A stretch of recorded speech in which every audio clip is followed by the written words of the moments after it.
ஒவ்வொரு மனிதனுக்குள்ளும் இறையாற்றல் இருக்கின்றது. அந்த இறையாற்றலை எவனொருவன் உணர்கின்றானோ அவன் தன் வாழ்வில் எல்லாவற்றையும் பெற்றுவிடுகிறான்.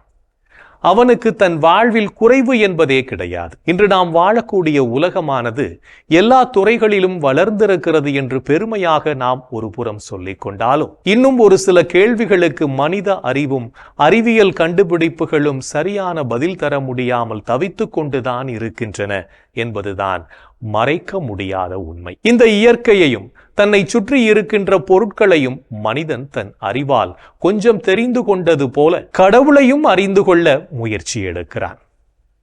கடவுளை எந்த ஒரு மனிதனும் அந்த தனது அறிவால் அறிந்து கொள்ள முடியாது.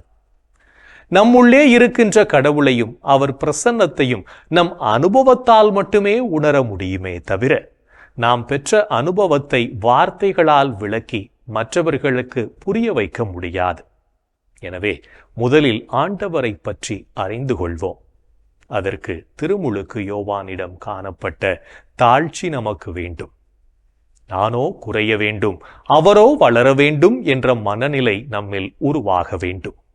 அதன் பிறகு இயேசுவை பற்றிய நற்செய்தியை மற்றவர்களுக்கு அறிவித்து அவருக்கு சான்று பகர வேண்டும்.